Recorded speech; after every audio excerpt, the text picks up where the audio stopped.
Hello and welcome to Dialogue. 2 weeks after rioters stormed the U.S. Capitol Hill in defiance of the election result, there was heavy security as Joe Biden was sworn in as the 46th President of the United States.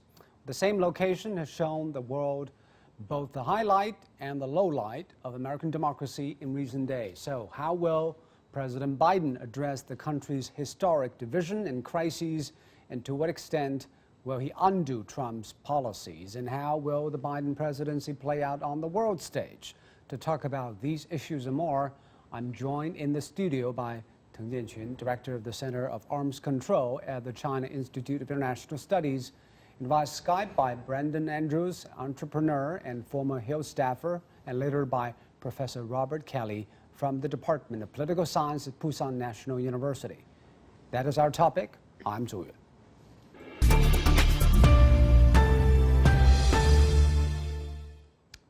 So, Mr. Teng, Biden talked about democracy has prevailed and America need to restore its unity. What do you make of his inaugural address? 22 minutes just gave us a very simple impression that he would like to address the unity of the whole country, why the United States is facing such a pandemic, and now we cannot give a prediction of the turning point, and also the wide division of different parties and different ethnic groups. So I think Biden, the president, is quite familiar with the situation he's facing now, and he would like to take an emotional way. Before he left his hometown, he delivered a farewell speech, with tears in his eyes, and then he paid the respect to the died in the past 1 year, just because of the pandemic. He's quite familiar with the situation, the feeling of the Americans today. He would like to manipulate such a feeling. They would like to change the society. They would like to change the current, heated political competition or the struggle between the two parties, and the black and white, gave such a strong, reaction to each other. So this is a time for President Biden to heal the division, to meet the division. I think this is a good opportunity. He just used the emotional way to find the point where he can start to heal such a division. And Brandon, of course, President Biden wants to heal the wound within the American society, but how would you say the divisiveness of the current American society?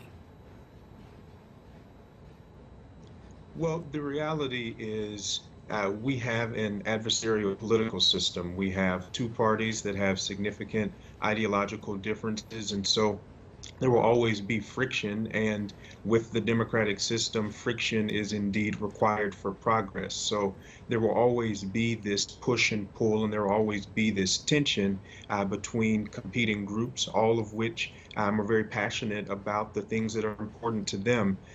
Yes, I think the divisions in America were highlighted during the Trump administration. Many of the things that people had ignored for years, many things that people would like to have thought that we had already gotten behind us, we realized are actually still very much so present and need to be addressed. And so I think you'll see Biden not just calling for unity, because he called for unity in the speech, but he also said, because he's a realist, he's lived and worked in Washington, D.C. for decades, he said, if you end up not agreeing with me, although I will fight for you just like I fought for the people that supported me, that's democracy. And ultimately, you'll have to live with the results and the consequences of the election. And so, yes, I think Biden can take steps towards unity. I think the effectiveness of his policies moving forward will create unity if he's able to address the pandemic in a positive way, if he's able to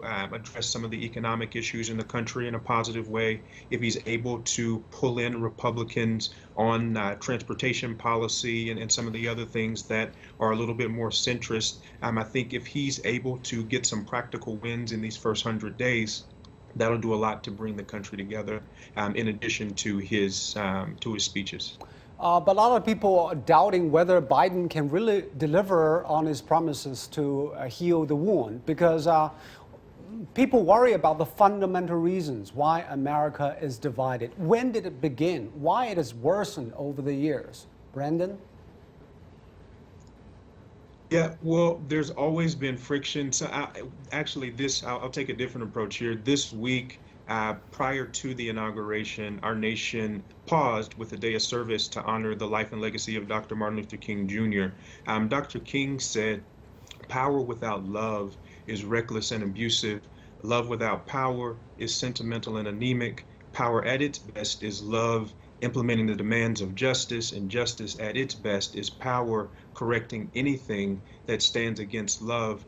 You have people across the ideological spectrum from every culture and from every part of the country who love the country and who are seeking the power to advocate for the change, the positive change that they want to see in the world. But we have to remember that as we're seeking that power, and there's nothing wrong with seeking the power for positive change, that we lead with love. And that's the only way that the friction that we have that's required for our political system to work effectively, and that has worked effectively for over 200 years, that's the only way that we can have the system work and still have those relationships. And I think someone like a Joe Biden, who again has worked in DC for decades, has built relationships with everyone in Washington, DC, from the leadership on down to freshman members of Congress.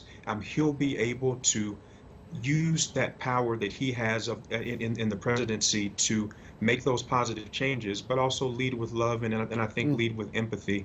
And I think that'll go a long way. We're never going to get to a point, because that's not how our system works, in which there's not friction, in which there's not this push and pull. That's what we want. We want people to feel like there is governmental efficacy and to feel like they have personal efficacy and that they can advocate for the changes that they want to see. However, in order to keep it civil, we have to lead with love, just like Dr. King said. And if we can do that, I think the future is certainly bright for the country. And Mr. Tung, of course, Biden talks a lot about healing, coming together, reaching out to all Americans emotionally. But what policies will Biden stage that can really narrow the divide between different social groups, between the haves and have-nots in America, and between different racial groups? Number one job is to give a very soft policy to immigration or to different groups. Actually, why there is such a sharp gap, division, between different parties, different ethnic groups, just because of the manipulation of some politicians like Donald Trump, the former president. He would like to manipulate the worries, the anxieties from the white people, because of the population. I mean, the ratio of the population has been changed greatly, especially in recent years. The minority might take the advantage of the population, because some prediction says that in 2050, the minority, I mean the black people from Africa, from Latin America, and from Asian countries will become the majority. The majority of the society. So I think Biden is very clever. During the inauguration ceremony, he chose song. This land is my land. This land is our land.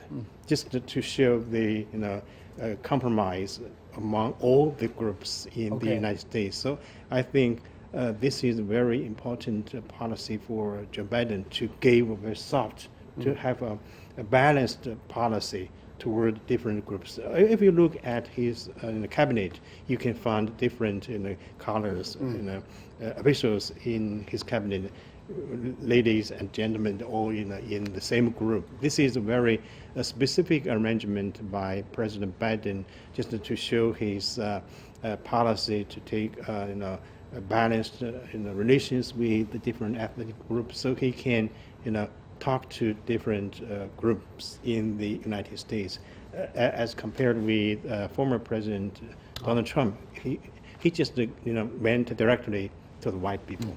But the problem is, although Biden may sound a tone of inclusion and tolerance, What will the other side do? Because Donald Trump is the first outgoing president in more than 150 years to skip the inauguration in his successor. And what is more, he pledged that he will be back in some form. What is more worrying is that although his supporting rate is 38% nationally, there are still 70% and 80% of Republican voters still think the election is fraud. So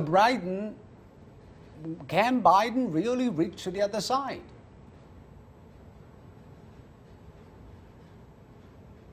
I think there's a number of things that are important to Republicans that are not just Republicans, but folks that align on the right side of the ideological spectrum, on the political spectrum. And Biden will have to tap into those things in order to make some inroads. I think we saw in the inauguration, even having somebody like a Garth Brooks, who is more popular in places around the country they're a little more conservative, was a reach across the aisle, so to speak. But as you see Biden roll out his policy agenda, as you see him roll out his legislative priorities for this first 100 days, I think you'll definitely see him reaching across the aisle to not just in a performative way try to bring on Republicans with bills or pieces of legislation that they actually can't support, but actually try to work with moderate Republicans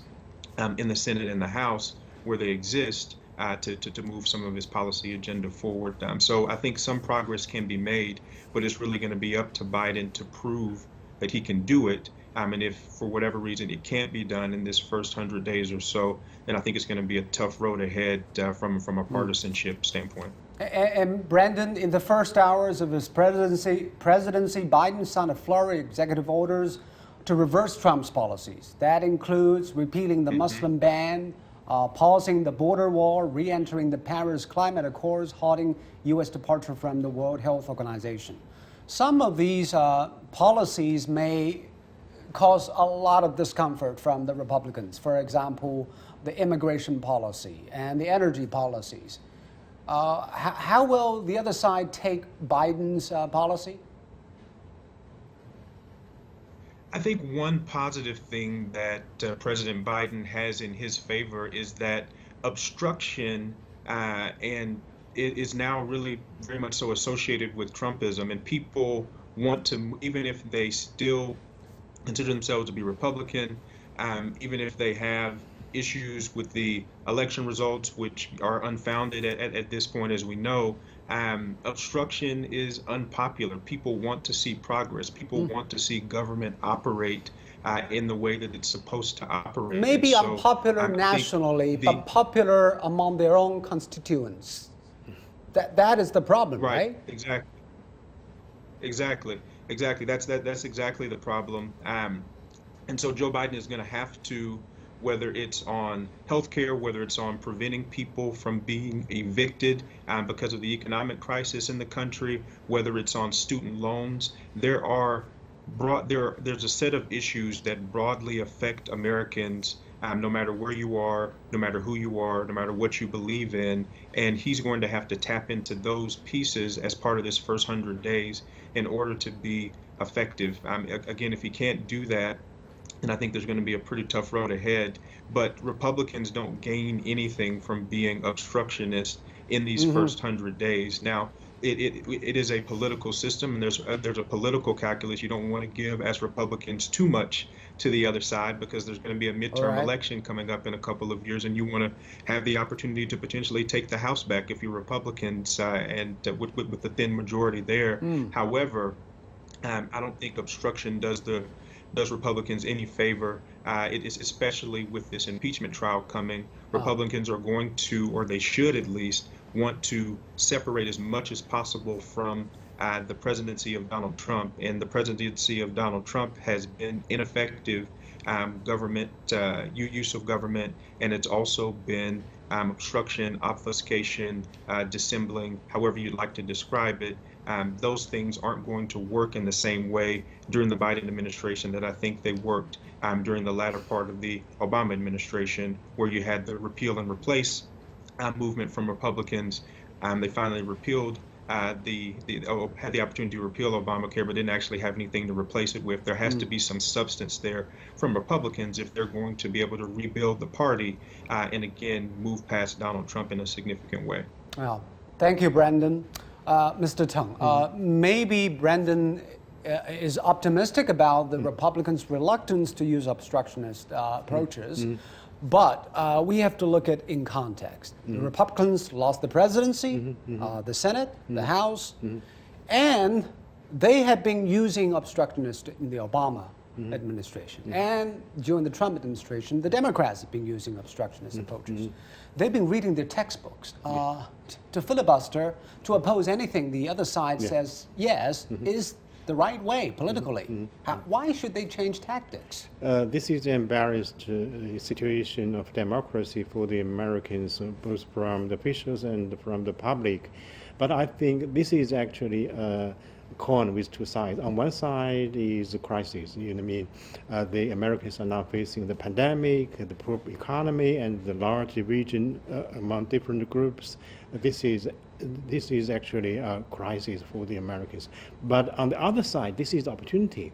As I mentioned just now, Joe Biden would like to, take advantage of these crises. Just think about what the democracy of the United States should go, in which way the democracy of the United States should go. So he can mobilize support from different parties, from different ethnic groups, and from the whole society. But the key question is, will the Republican establishment accept his approach and cooperate with him, considering the bigger picture? Yeah, he can use his political resources. He stayed in the Capitol Hill for more than 30 You mean years. the political capital he has established over 50 years in the Senate? And some Republicans are in favor, of President Biden during the presidential election last year. And this is actually a political situation Joe Biden is facing now. I think he can, soften his position toward various issues to have a balanced policy toward different groups, and even including the Republicans. But Mr. Teng, you still have to admit, Trump still has a lot of appeal within the Republican Party, and a lot of Republican congressmen and senators still need Trump supporters politically. They cannot go against Trump totally. Actually, the Republican Party, has already abandoned a former president, including the representatives in the House and the senators in the Senate, in the Congress. I think why? Just because of the riot in Capitol Hill, on January 6th.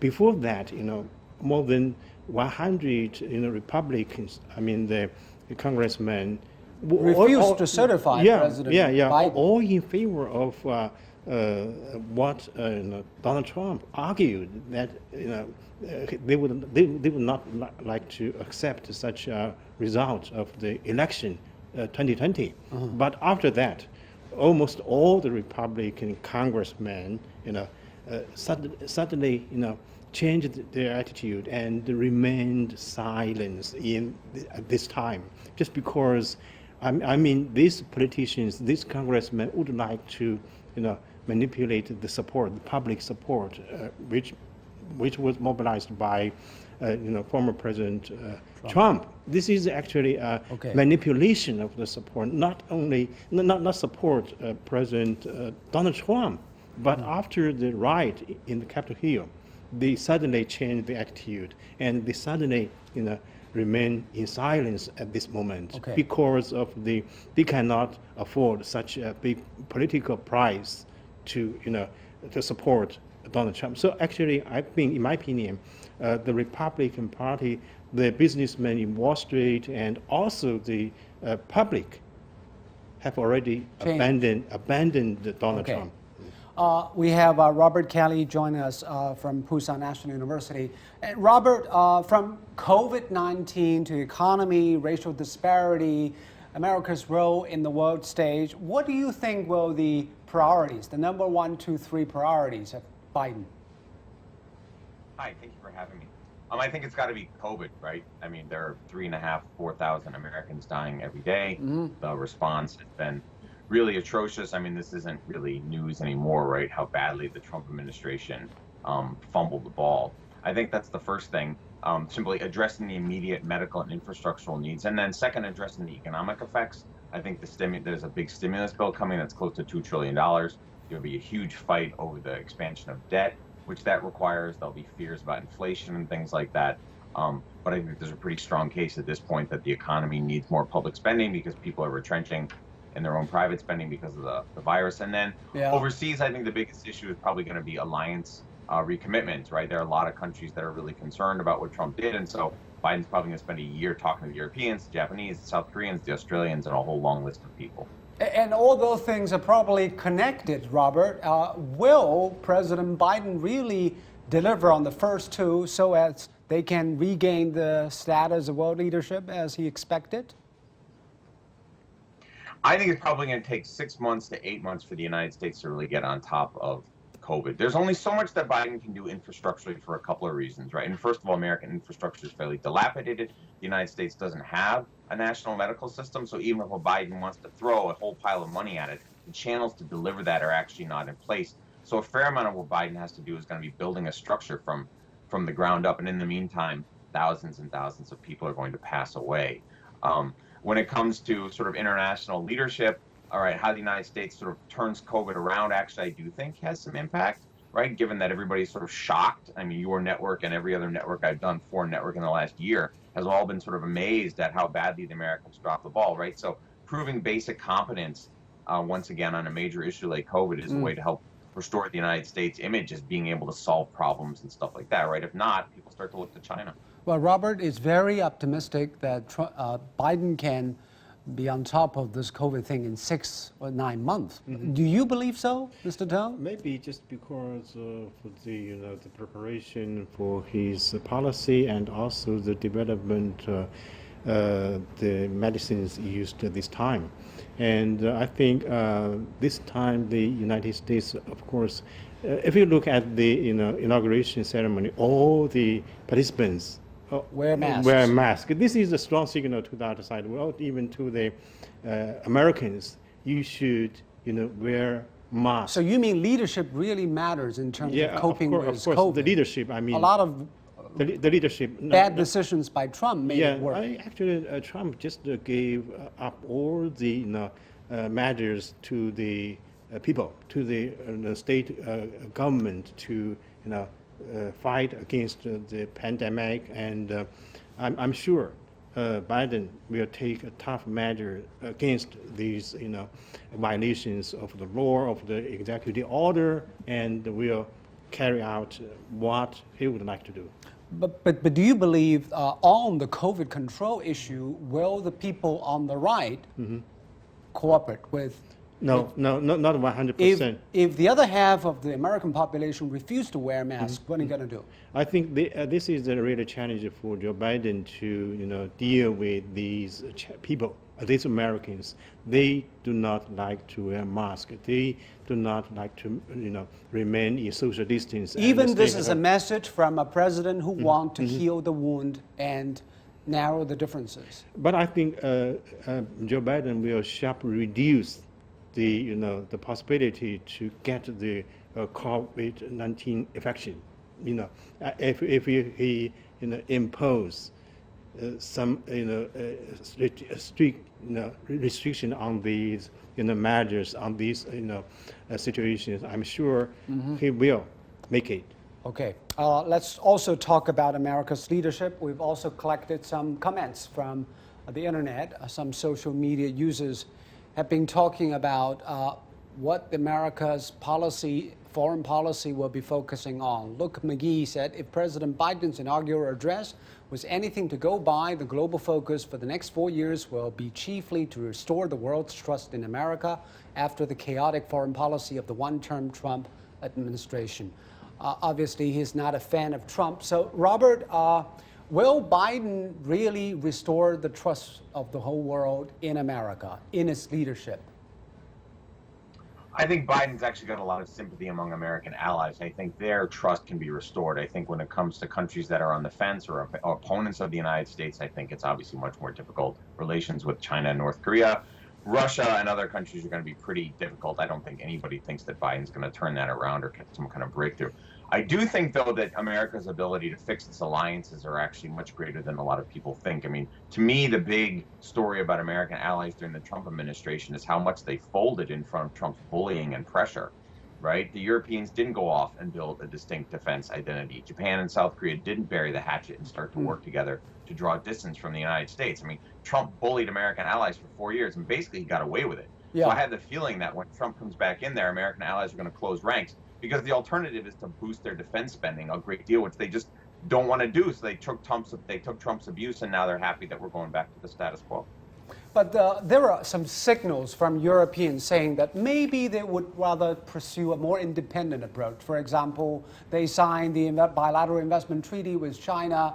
They refused a lot of good wish gestures from the Biden administration's foreign policy officials about whether they should consult with each other before making a joint policy arrangement. Robert?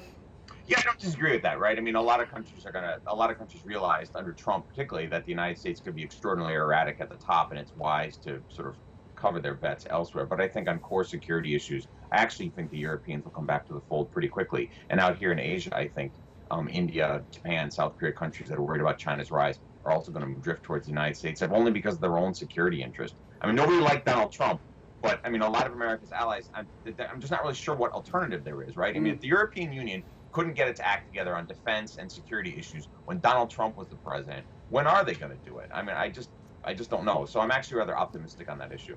The problem is there is not only security issues, Mr. Tung, there are also economic issues. Yeah. A lot of the allies of the U.S. are also important economic partners of China, including India, including Southeast Asia, Japan, and Europe. How will they calibrate their relationship with these two big powers at odds? I think for most countries in Europe or in ASEAN countries, they would like to keep balanced relations with China and with the United States. For example, in security and the economy, they used to take sides on China, maybe economy or trade, on the United States, maybe security. But this time, I paid a visit to several of ASEAN countries, and I got an answer. They all said the balanced relation between ASEAN countries and between United States, ASEAN countries, and between ASEAN country and China should be the best one. They can benefit a lot from such a balanced policy. They would not like to take side with the United States or with China at this moment. Okay, Robert, 1 minute left. If Biden will go softer on China, which area he might select? That's actually a really good question. Probably economics. The United States is actually pretty deeply tied to China on trade, right? You guys probably saw sort of these polls of American firms in China that just didn't want to withdraw, even though Trump was pushing up tariffs and stuff like that, right? They just didn't want to unwind the supply chains that snake through China. It's just too difficult, it's too expensive. And so that's a really easy way for Trump to score some points on China, because nobody was going to do this kind of stuff anyway. The Americans just sort of absorbed the tariffs, which were fairly ridiculous, right? So if Biden rolls that away, it's an easy win without much cost. Okay. Thank you very much, Robert, and thank you, Mr. Tang. Thank you for having me. And you've been watching Dialogue here on CGTN. I'm Zhu in Beijing. Thank you for watching. Goodbye.